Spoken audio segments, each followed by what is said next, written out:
السلام علیکم ورحمۃ اللہ وبرکاتہ. اعوذ باللہ من الشیطان الرجیم. بسم اللہ الرحمن الرحیم. ان اللہ لا یغفر ان یشرک به ویغفر ما دون ذلک لمن یشاء ومن یشرک باللہ فقد افترى اثما عظیما. ألم تر إلى الذين يزكون أنفسهم بل الله يزكي من يشاء ولا يظلمون فتيلا. انظر كيف يفترون على الله الكذب وكفى به إثما مبينا. ألم تر إلى الذين أوتوا نصيبا من الكتاب يؤمنون بالجبت والطاغوت ويقولون للذين كفروا هؤلاء أهدى من الذين آمنوا سبيلا. أولئك الذين لعنهم الله ومن يلعن الله فلن تجد له نصيرا. صدق اللہ العظیم. یہ سورہ نساء کی آیات ہیں. جو پہلی آیت میں نے تلاوت کی اس پر کچھ بات پچھلے درس میں بھی ہوئی تھی کہ اللہ تبارک و تعالیٰ یہ ارشاد فرما رہے ہیں کہ ہمارے ساتھ کسی چیز کو شریک کیا جائے یہ گناہ تو سزا دینے کے بعد بھی ہم معاف نہیں کریں گے. سزا دیں گے اس کی، ہمیشہ ہمیشہ کی جہنم ہے اس کا مقدر. کبھی یہ شخص جنت میں نہیں جائے گا، کبھی نہیں جائے گا، ہمیشہ ہمیشہ. اور ہمیشہ ہمیشہ کی زندگی کیا ہے اس کو سمجھانے کے لیے ایک مثال ہمارے بڑے دیا کرتے ہیں، کتابوں میں موجود ہے کہ یہ آسمان زمین کی جو خلا ہے، آسمان زمین کی خلا، آپ سوچیں کیا ہے یہ خلا؟ یہ ساری کی ساری رائی کے دانوں سے بھر جائے. رائی کے دانوں سے چھوٹے چھوٹے ہوتے ہیں. اور ایک پرندے سے کہا جائے کہ 500 سال کے بعد آؤ اور ایک دانہ اٹھا کے لے جاؤ، ایک دانہ اٹھا کے لے جاؤ 500 سال کے بعد. تو ایک وقت آئے گا یہ دانے ختم ہو جائیں گے، لیکن ہمیشہ ہمیشہ کی زندگی کبھی ختم نہیں ہوگی. کتنے کھرب سال لگیں گے ان دانوں کو ختم ہونے میں، لیکن ختم ہو جائیں گے. محدود ہے. اور ہمیشہ ہمیشہ کی زندگی کیا ہے بھائی؟ لا محدود ہے. کہ اللہ اس کو معاف نہیں کریں گے کہ اس کے ساتھ کسی کو شریک ٹھہرایا جائے. اور میں نے آپ سے عرض کیا کہ شرک اس کی کئی شکلیں ہیں اور ساری شرک ہیں. جیسے اللہ تبارک و تعالیٰ کی ذات میں کسی کو اس کا شریک ٹھہرانا یہ شرک ہے. ایسے اللہ کی صفات میں کسی کو اس کا شریک ٹھہرانا یہ بھی شرک ہے. عرض کیا تھا آپ سے ہر جگہ حاضر ناظر ہونا، ہر جگہ موجود ہونا، ہر چیز کا علم رکھنا، ہر چیز پر قدرت رکھنا، یہ اللہ تبارک و تعالیٰ کی وہ صفات ہیں جس میں اللہ تبارک و تعالیٰ نے اپنے ساتھ کسی کو بھی شریک نہیں ٹھہرایا. نہ کسی جن کو، نہ کسی انسان کو، نہ کسی مقرب فرشتے کو، نہ کسی نبی کو، حتیٰ کہ سرکار دو عالم صلی اللہ علیہ وسلم کو بھی اپنے ساتھ ان صفات میں شریک نہیں کیا. ایسے ہی کائنات میں جو کچھ ہو رہا ہے، تصرفات جتنے ہو رہے ہیں اکیلے اللہ کر رہے ہیں. اللہ کے ساتھ اس میں کوئی شریک نہیں اللہ رب العزت کا. شرک کی ایک صورت کیا ہے؟ ستاروں کو مؤثر سمجھنا. ستاروں کو کہ بھائی فلاں ستارہ فلاں برج میں چلا گیا لہذا اب یہ کر لینا چاہیے، فلاں ستارہ فلاں برج میں چلا گیا ابھی یہ نہیں کرنا چاہیے. یہ جو جتنا یہ علم ہے نا کہ جی فلاں مہینے میں اگر آپ کی پیدائش ہے تو فلاں ستارہ آپ کا ستارہ ہے، فلاں رنگ آپ کے لیے اچھا ہے، فلاں پتھر آپ کے لیے اچھا ہے، یہ ساری شرک کی صورتیں ساری. کسی مہینے کو منحوس سمجھنا کہ جی اس مہینے میں کاروبار نہیں کرنا چاہیے، فلاں ہوتا ہے، اسے سفر کے مہینے کو سمجھا جاتا ہے، یہ سب شرک کی صورتیں. تو کیا ارشاد فرمایا کہ اللہ کی ذات عالی اس کو تو معاف نہیں کرے گی کہ اس کے ساتھ کسی کو شریک ٹھہرایا جائے. ہاں وَيَغْفِرُ مَا دُونَ ذَلِكَ لِمَن يَشَاءُ. اس کے علاوہ جس کے لیے، جس گناہ کے لیے منظور ہو جائے گا، جس شخص کے لیے منظور ہو جائے گا اسے بغیر سزا کے معاف کر دیں گے، بغیر سزا کے معاف کر دیں گے. ضابطہ اللہ نے یہ طے کیا ہے کہ جو صغائر ہیں، چھوٹے گناہ، یہ تو عبادات کے ذریعے ہی اللہ معاف کر دیتے ہیں. آدمی وضو کرتا ہے، وضو کرنے کے ذریعے سے گناہ معاف ہوتے ہیں. نماز پڑھتا ہے، اس کے ذریعے سے گناہ معاف ہوتے ہیں. ٹھیک ہے، حتیٰ کہ کانٹا آدمی کو چبھتا ہے، اس سے بھی اللہ اس کے گناہوں کو معاف کر دیتے ہیں.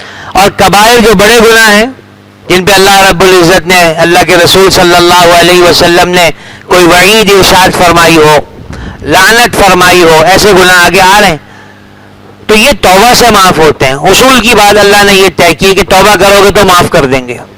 لیکن اللہ کی ذات عالی قادر ہے، بغیر توبہ کے بھی معاف کر سکتی ہے، کر سکتی. اور ایسے کئی قصے ہیں اللہ نے معاف کر دیا، کوئی ادا پسند آ گئی. یہی وجہ ہے، آگے آ رہا ہے کہ کبھی کسی گناہگار شخص کو حقارت کی نظر سے نہیں دیکھنا چاہیے. کیا پتا کس وقت اللہ تبارک و تعالیٰ کا رحم متوجہ ہو جائے اور اللہ تبارک و تعالیٰ کو اس کی کوئی ادا پسند آ جائے، ایسی اللہ کی رحمت جوش میں آ جائے، اللہ اس کو معاف کر دے. کون پوچھنے والا ہے؟ کون پوچھنے والا ہے؟ کون اللہ سے پوچھ سکتا ہے آپ نے اس کو کیوں معاف کیا؟ اہل سنت والجماعت، اہل سنت والجماعت کا مطلب کیا ہوتا ہے؟ سنت اس طریقے کو کہتے ہیں جس طریقے پہ حضور صلی اللہ علیہ وسلم امت کو چھوڑ کر گئے، اس طریقے کو سنت کہتے ہیں. جس طریقے پہ اللہ کے رسول صلی اللہ علیہ وسلم امت کو چھوڑ کر گئے وہ سنت کہلاتا ہے. اور جماعت جس چیز پر صحابہ کرام موجود تھے، صحابہ کرام کے بعد تابعین، تبع تابعین، ہر زمانے میں امت کے صلحاء جس جماعت جس طریقے پر رہے، اس کو جماعت کہتے ہیں. یہ اہل سنت والجماعت ہے. اس کا عقیدہ یہ ہے کہ اللہ کی ذات عالی کبیرہ گناہوں کو بھی معاف کرتی ہے اور اللہ کی ذات مہربان ہے، توبہ کے بغیر بھی معاف کر سکتی ہے، کر سکتی ہے. میں نے آپ سے عرض کیا، پچھلے درس میں بھی سنائی، حضرت جابر رضی اللہ تعالیٰ عنہ کی روایت ہے. فرماتے ہیں دیکھو دو چیزیں واجب کرنے والی ہیں، دو چیزیں. ایک کیا؟ جس شخص کا انتقال اس حال پر ہوا کہ اللہ کے ساتھ کسی کو شریک نہیں ٹھہراتا تھا، جنت میں جائے گا. اور جس کا انتقال اس حال میں ہوا کہ اللہ کے ساتھ کسی کو شریک ٹھہراتا تھا، جہنم میں جائے گا. ٹھیک ہے. اور وہ ابو ذر رضی اللہ تعالیٰ عنہ کی مشہور روایت ہے، آپ علیہ الصلوۃ والسلام نے ارشاد فرمایا جس نے لا الہ الا اللہ کہا جنت میں جائے گا. آپ ابو ذر رضی اللہ تعالیٰ عنہ نے فرمایا اللہ کے رسول چور ہو، زانی ہو تو بھی؟ کہاں جائے گا بھائی، جنت میں جائے گا. تو اہل سنت والجماعت کا عقیدہ یہ ہے کہ کبیرہ گناہ کرنے سے نا آدمی کافر نہیں ہوتا، کافر نہیں ہوتا، رہتا مسلمان ہے. ہاں سزا کا مستحق ہے، اللہ میاں چاہیں گے سزا دیں گے، اللہ میاں چاہیں گے معاف کر دیں گے. لیکن مسلمانوں کے کچھ فرقے جو جن کے عقیدے مختلف ہوئے، آپ نے نام سنا ہوگا، آج کل بہت نام چلتا ہے، خوارج، یہ ایک طبقہ ہے. میں عرض کرتا ہوں اس کے بارے میں کچھ. وہ کہتے ہیں نہیں، گناہ کیا تو آدمی پھر مسلمان رہتا ہی نہیں، کافر ہو جاتا ہے. کافر ہو جاتا ہے. کیا ہو جاتا ہے بھائی؟ کافر. ہمارا یہ عقیدہ نہیں. ہمارے یہاں گناہ کرنے سے آدمی کافر نہیں ہوتا، رہتا مسلمان ہے.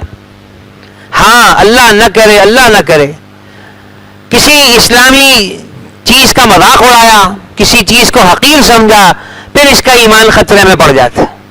ویسے چھوڑ رہا ہے، نماز نہیں پڑھ رہا، سود کھا رہا ہے، زنا کر رہا ہے، شراب پی رہا ہے، ان چیزوں کو جائز نہیں سمجھتا نا، یہ کافر نہیں ہے. اللہ نہ کرے کسی گناہ کو جائز سمجھنے لگے نا تو یہ اس کا ایمان خطرے میں آتا ہے. یہ بہت خطرے کی بات ہے، میں آپ سے عرض کر رہا ہوں. ہمارا وہ کاروباری مجمع جو کاروبار میں حلال حرام کی تمیز نہیں کرتا، جہاں سے آتا ہے لے لیتا ہے، جہاں سے 2 روپے کا نفع ہو کما لیتا ہے، گناہگار ہوگا، کافر نہیں کہیں گے اس کو. لیکن اللہ نہ کرے حرام کو حلال کرنے کی کوششیں شروع کر دی نا تو ایمان خطرے میں پڑ جائے گا. ایسے یاد آ گئی، بات سے بات نکلتی ہے. سود لینے دینے کے کئی حیلے بازار میں آج کل موجود ہیں. کئی ہے سود، آپ شکل نام بدلتے ہو، ہوتا سود ہی ہے. جیسے مثال کے طور پر مجھ سے کسی نے ایک مسئلہ پوچھا، میں آپ کو سناؤں. اس نے یہ کہا کہ جی ایک آدمی کے پاس 5 بچھڑے ہیں، ٹھیک ہے، اور ایک بچڑا 3-3 لاکھ روپے کا ہے, 15 لاکھ میں ہمارا سودا ہو رہا ہے, ٹھیک ہو گئی. وہ مجھے کہہ رہا ہے کہ آپ مجھے 15 لاکھ دو, بچڑے مجھ سے لے لو, بچڑے وہیں رکھیں, اور پہلے سے یہ سودا ہو رہا ہے کہ پھر یہی بچڑے 5 لاکھ کے حساب سے میں آپ سے لے لوں گا. کیا کروں گا بھائی؟ 5 لاکھ کے حساب, مثال میں ہوں نا, میں نے اسلم صاحب سے کہا کہ اسلم صاحب آپ کے پاس یہ 5 بچڑے کھڑے ہیں نا, 3-3 لاکھ کے حساب سے میرے 15 لاکھ میں میرے ہو گئے, رکھے انہیں کے پاس سے, ان کو اصل میں ادھار چاہیے, اس لیے مجھے بیچ رہے ہیں. اور پھر یہی کھڑا ہوا ہے اور یہ مجھ سے کہتے ہیں کہ اچھا آپ ٹھیک ہے, آپ نے مجھ سے 15 لاکھ کے خرید لیے نا, اب آپ مجھے 25 لاکھ کے یہ بیچ دو. جانور وہیں کا وہیں کھڑا ہے, اور اصل تو قرض ہی چاہیے, اور قرض دیتا کون ہے جب تک نفع نہ ہو اس پر. تو 10 لاکھ کا نفع ہو گیا, ایک ہم نے کاروبار کی شکل بھی درمیان میں بنا دی, اور یہ بھی جانتے ہیں, میں بھی جانتا ہوں کہ کاروبار نہیں کرنا, اصل تو ان کو قرضہ چاہیے اور قرضے پر یہ مجھے نفع دینے کو تیار ہے. ایسی کئی شکلیں بازار کے اندر موجود ہیں. تو بھائی حرام کو حلال نہیں کرنا چاہیے, گناہ ہو جائے توبہ کر لے آدمی. تو ان خوارج کی رائے یہ ہے کہ بھائی جب آدمی گناہ کرتا ہے نا, اسلام سے نکل جاتا ہے. ہمارا یہ عقیدہ نہیں ہے, ہم یہ کہتے ہیں نہیں بھائی اسلام سے نہیں نکلتا, رہتا مسلمان ہی ہے. ہاں اللہ کی ذات ہے, چاہے سزا دے چاہے معاف کر دے. تو کہا ان اللہ لا یغفر ان یشرک بہ. السلام علیکم. کون؟ ہاں ہاں ابھی وہ کون ابھی بھائی؟ اچھا انا للہ, دعا کر دیتے ہیں.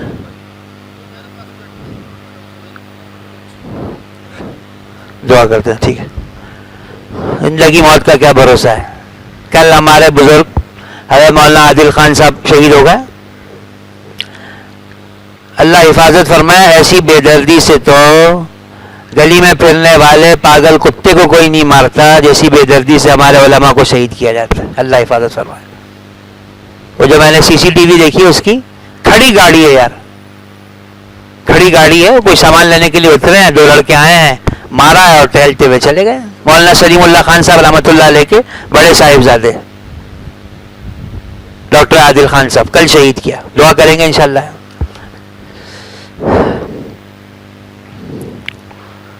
تو کہا اللہ کی ذات عالی اس کو تو معاف نہیں کرتی کہ اس کے ساتھ کسی کو شریک کیا جائے.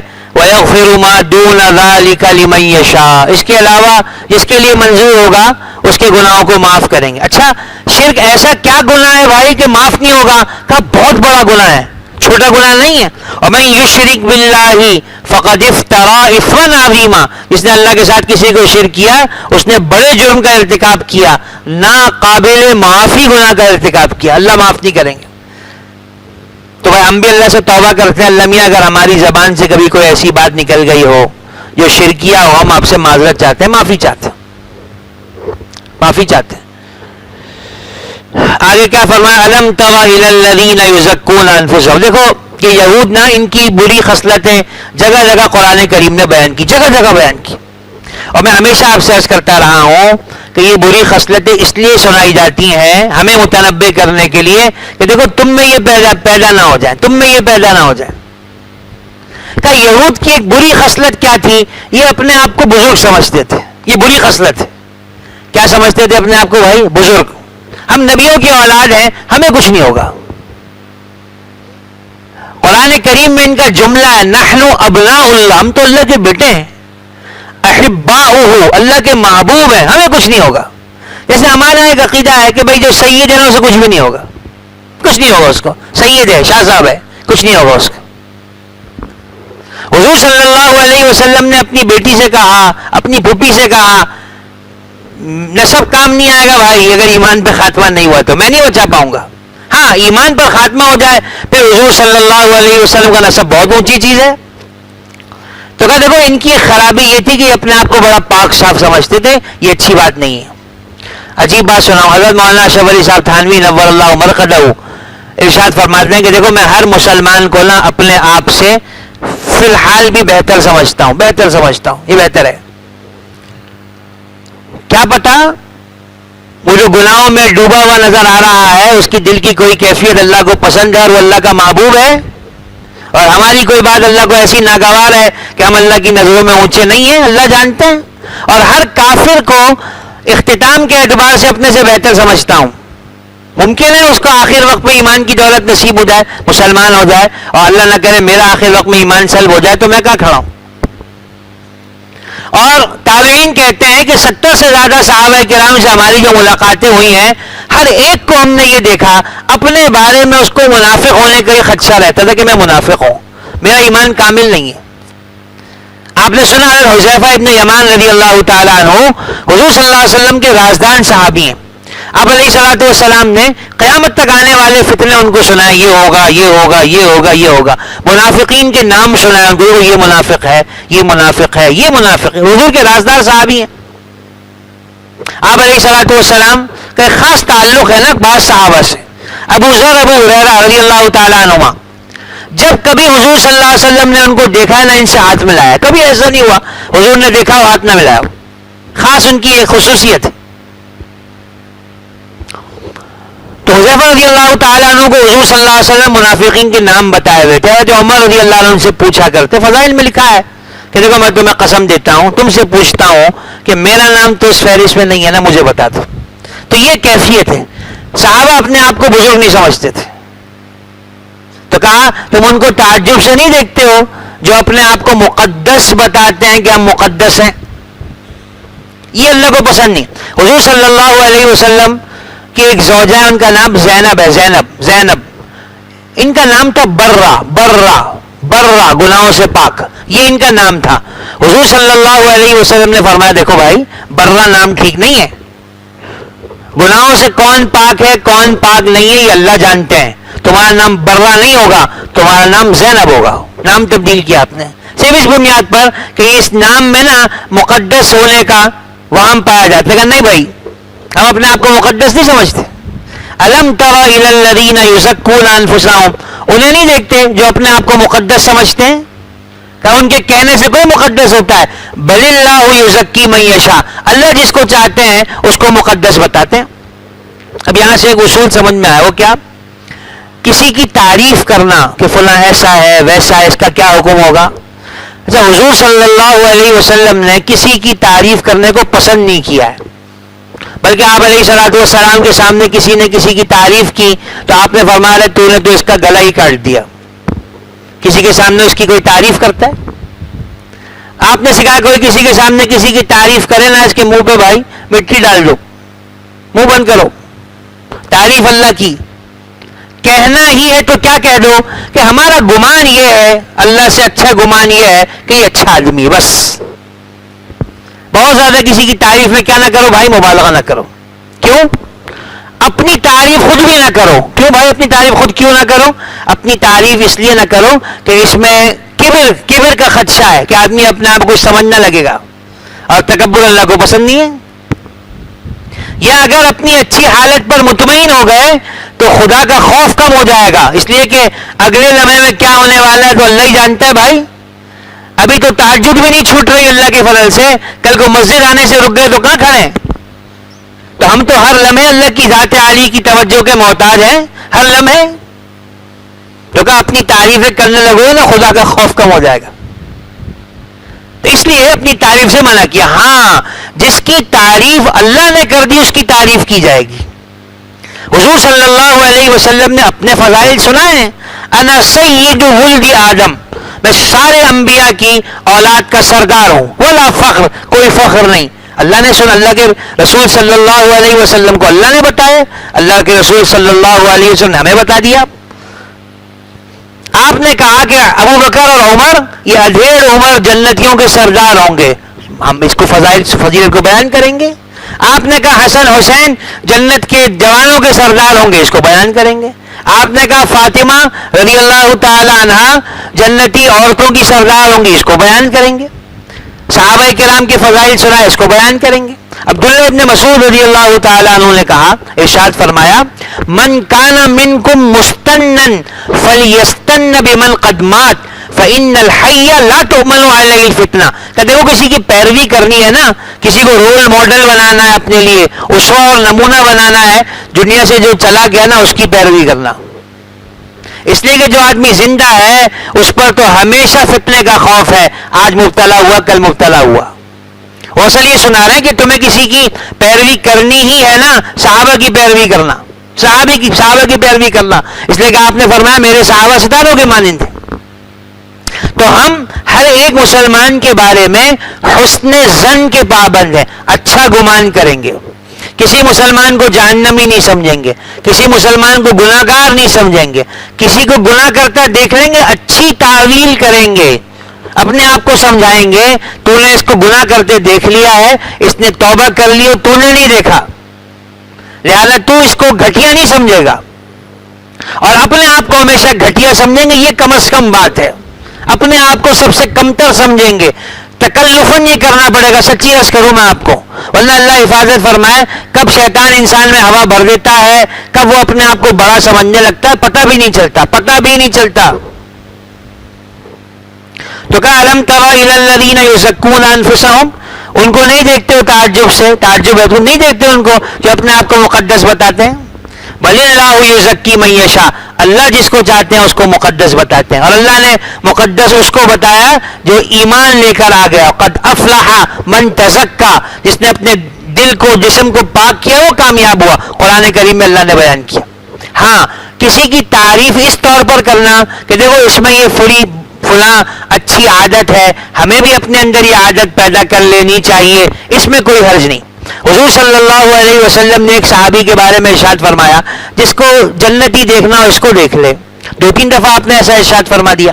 تو ایک صحابی کو حرص ہوئی اندر کہ مجھے پتہ چلے کہ یہ کیا ایسا عمل کرتا ہے کہ اس کو آپ علیہ الصلوۃ والسلام نے ارشاد فرمایا جنتی ہے. کہا مہمان بننا چاہتا ہوں. آپ کا مہمان بن گئے. 3 دن رہے ان کے ساتھ، دیکھا کہ وہی عمل کر رہے ہیں جو میں کر رہا ہوں. تو پوچھ لیا ان سے کہ بھائی اصل تو مہمانی نہیں کرنی تھی، آپ سے کروانی تھی، اصل تو حضور صلی اللہ علیہ وسلم نے آپ کے بارے میں یہ ارشاد فرمایا تھا. تو میں نے کہا دیکھو تو آپ کیا کرتے ہیں، آپ تو وہی عمل کرتے ہیں جو ہم کرتے ہیں. انہوں نے کہا ہاں وہی کرتا ہوں، البتہ اتنی بات ہے کوشش کرتا ہوں اپنے دل کو سب کی طرف سے صاف رکھوں، دل میں کسی کے لیے کچھ نہ ہو. تو اس صحابی نے کہا دیکھو یہی بات ہے، یہ وہ بات ہے جس پہ آپ علیہ الصلوۃ والسلام نے یہ ارشاد فرمایا. یہ بات کہ میرے دل میں کسی کے لیے کینہ نہیں ہے. کینہ کیا ہے؟ آپ کو کسی پہ غصہ آ رہا ہے، آپ کر کچھ نہیں سکتے. اب دل میں جو آپ اس کے لیے سوچ رہے ہو نا اس کی میں نصیحت سے کر دوں گا، آئے ذرا کبھی یہ ہو جائے وہ ہو جائے، یہ جو اندر کے خیالات ہیں نا یہ کینہ ہے، اللہ کو پسند نہیں ہے. تو آپ علیہ الصلوۃ والسلام نے ان کو جنتی کیوں بتایا؟ ان کے دل میں کینہ نہیں تھا، کینہ نہیں تھا، کچھ ہو گیا معاف کر دیا. تو کہا بل اللہ یزکی من یشاء، اللہ کی ذات عالی جس کو چاہتی ہے اس کو مقدس بتاتی ہے. ولا یظلمون فتیلا. اور دیکھو یہ ایسے ظالم ہیں باوجود کافر ہونے کے خود کو مقدس بتا رہے ہیں. کافر ہیں یہود، پھر اپنے آپ کو کیا بتا رہے ہیں؟ مقدس. تو ان پر عذاب ہوگا، اور یہ جو عذاب ہوگا نا یہ ان کے ساتھ کوئی ظلم نہیں ہے، یہ اس کا حق رکھتے ہیں. ولا یظلمون فتیلا. یہ جو کھجور ہوتی ہے نا، کھجور کے اندر ایک لکیر ہوتی ہے پیچھے، کھجور کی گٹھلی میں کیا ہوتی ہے؟ لکیر ہوتی ہے، دیکھا ہوگا آپ نے.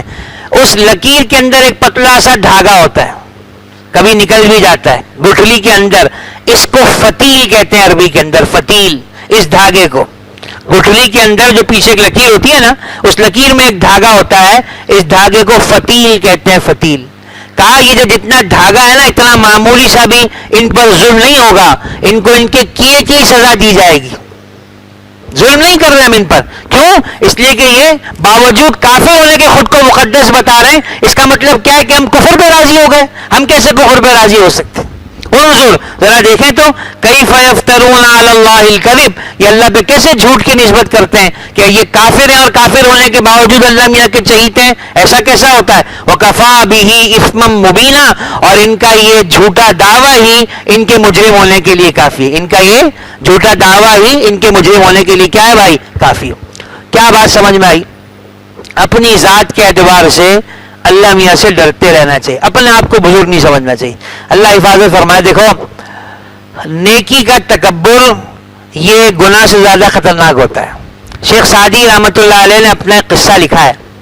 کہا میں چھوٹا سا تھا، اپنے والد صاحب کے ساتھ کہیں تھا، تہجد کا وقت ہو گیا، تو میں نے بھی تہجد پڑھی, ابا نے بھی تہجد پڑھی, بقیہ سارا مجمع سوتا رہا. تو میں نے اپنے ابا سے کہا کہ دیکھو تو ابا کیسے مردوں کی طرح سوئے پڑے ہیں, تہجد کی توفیق بھی ان کو نہیں ہوتی. تو میرے ابا نے مجھ سے کہا کاش کہ تو بھی سوتا رہ جاتا, کاش کہ تو بھی کیا رہ جاتا, سوتا رہ جاتا. یہ جو تو نے بات کہی تو اچھی بات نہیں کہی.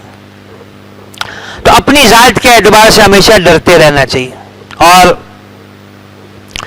حضور اکرم صلی اللہ علیہ وسلم نے دعائیں سکھائی. دیکھو اللہ سے یہ مانگتے رہو, اے اللہ تو ہمارے اسلام کی حفاظت فرما, ہم کھڑے ہوں تب بھی, ہم بیٹھے ہوں تب بھی, اور ہم لیٹے ہوں تب بھی. اور کہ اللہ سے مانگو, قرآن میں آتا ہے لا تزغ قلوبنا بعد اذ ہدیتنا, جب آپ نے ہمیں ہدایت دے ہی دی ہے پھر ہمارے دلوں کے اندر کجی پیدا نہ کیجیے گا. اور دوسرے جو مسلمان ہیں نا ان کو عزت کی نگاہ سے دیکھنا, ان کو اپنے سے افضل سمجھنا. دیکھو ہمارا یہ مزاج نہیں ہے, مزاج نہیں ہے. میں سوچوں کہ بھائی میں نے تو 12 سال مدرسے میں پڑھا ہے اور 18 سال سے حدیث پڑھا رہا ہوں اور فلاں ہوں اور فلاں ہوں, اب یہ آدمی جو سارا دن دکان پہ بیٹھا رہتا ہے مجھ سے افضل کیسے ہو سکتا ہے؟ شیطان وسوسہ پیدا کرے گا. اور میرے تو اتنے سال ہو گئے کبھی تکبیر اولا نہیں چھوٹی, اور یہ تو نماز میں بھی کہیں نظر نہیں آتے, مجھ سے افضل کیسے ہو سکتا ہے؟ تو اللہ جانتے ہیں بھائی کون اللہ کے یہاں افضل ہے. حضرت مولانا اشرف علی صاحب تھانوی رحمۃ اللہ علیہ نے عجیب بات فرمائی, میں آپ کو سناؤں کہ دیکھو ایک ہے اکمل ہونا اور ایک ہے افضل ہونا, فرق ہے دونوں میں. کوئی کسی کے مقابلے میں اکمل ہو سکتا ہے کہ ایک صفت مجھ میں زیادہ ہے آپ میں کم ہے, آپ میں زیادہ ہے مجھ میں کم ہے, لیکن افضل کون ہے اس کا فیصلہ تو اللہ کے ہاں ہوگا بھائی. تو اکمل کوئی ہو سکتا ہے کسی کے مقابلے میں, لیکن افضل ہونے کا دار و مدار تو اللہ کے ہیں, وہی بتائیں گے کون افضل تھا کون افضل نہیں تھا. کتنی عجیب بات ہے. تو کیسے ڈرتے رہنے کی بات ہے بھائی, اللہ حفاظت فرما. بس یہی بات ختم کرتا ہوں. کل جو حادثہ ہوا, سانحہ ہوا,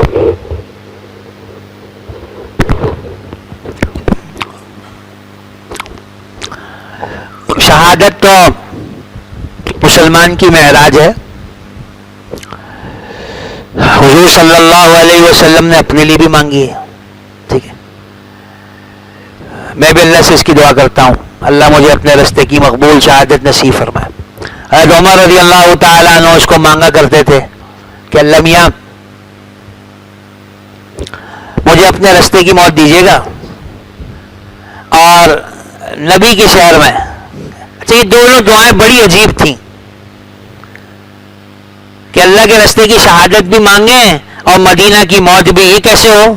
مدینہ دار الخلافہ, وہاں تو کوئی جنگ ہوتی نہیں, شہید ہونے کے لیے باہر جانا پڑے گا, اور باہر جائیں گے تو مدینہ کی موت نہیں ملے گی, اور مدینہ کی موت ملے گی تو شہادت نہیں ملے گی.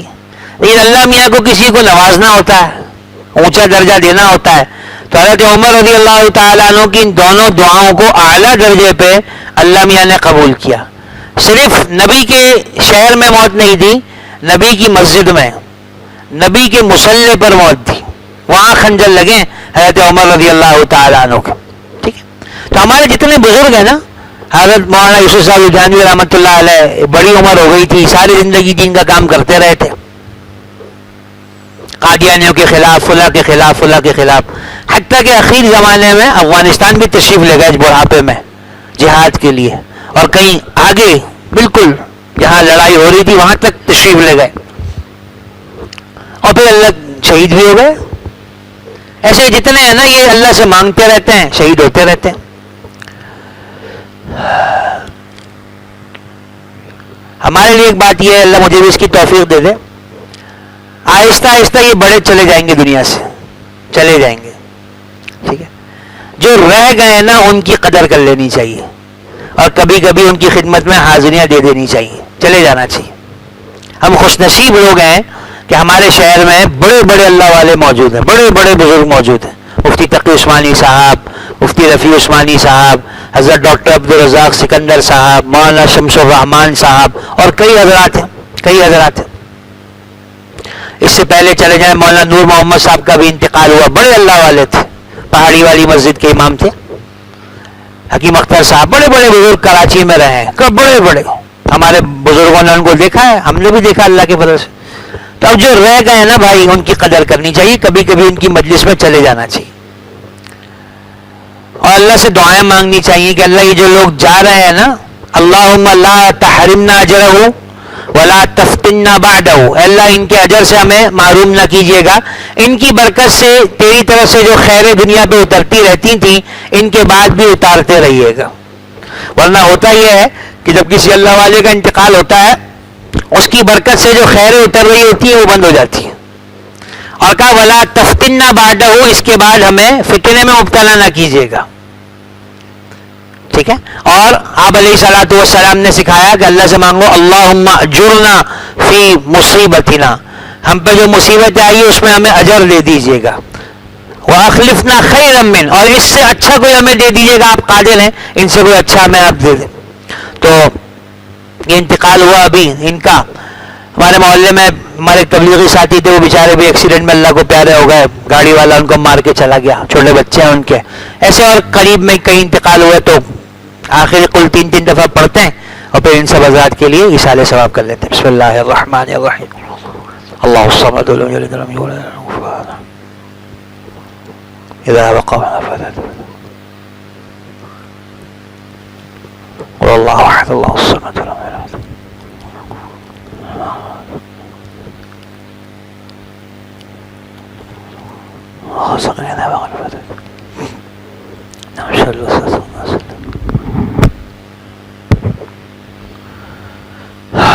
اللہم انت السلام و منک السلام تبارکت یا ذا الجلال والاکرام۔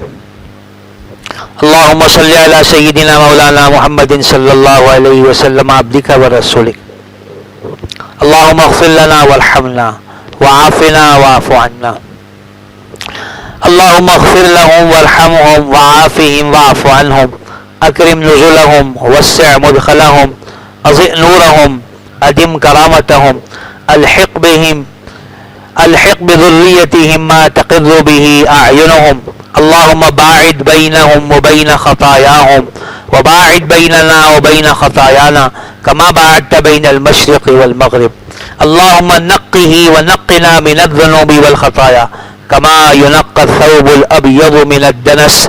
اے اللہ ہمارے ان مرحومین کی خوب خوب مغفرت فرما، حضرت مولانا ڈاکٹر عادل صاحب نور اللہ مرقدہ کی، اے اللہ خوب خوب مغفرت فرما، اے اللہ آپ نے شہداء کے لیے جتنے وعدے فرمائے اے اللہ ان سارے وعدوں کو ان کے حق میں پورا فرما، اور جس کا انتقال ہوا ہے اللہ پاک اس کے حال پہ خوب خوب رحم فرما، اے اللہ ہمیں بھی اپنے رستے کی مقبول شہادت نصیب فرما، اپنے رستے کی مقبول شہادت نصیب فرما، اپنے رستے کی مقبول شہادت نصیب فرما، اے اللہ ساری زندگی تیرے دین کی خدمت میں لگنے کی اخلاص کے ساتھ توفیق نصیب فرما، اے اللہ ہماری خدمات کو اپنی بارگاہ میں قبول فرما، جو کمی کوتاہی ہو جائے درگزر فرما، اے اللہ تو ہمیں پیشانی کے بالوں سے تھام کر اے اللہ منزل مقصود تک پہنچا دے، اے اللہ جب تک ہم تیرے پاس نہ پہنچ جائیں، تیری جوار رحمت میں ہمیں جگہ نہ مل جائے، اے اللہ اس وقت تک ایک لمحے کے لیے بھی اے اللہ اپنے سایہ رحمت سے ہمیں جدا نہ فرما، اے اللہ نفس اور شیطان ہم پر غالب ہیں، اس سے تو ہماری حفاظت فرما، اے اللہ ہمارے جو موجودہ اکابر ہیں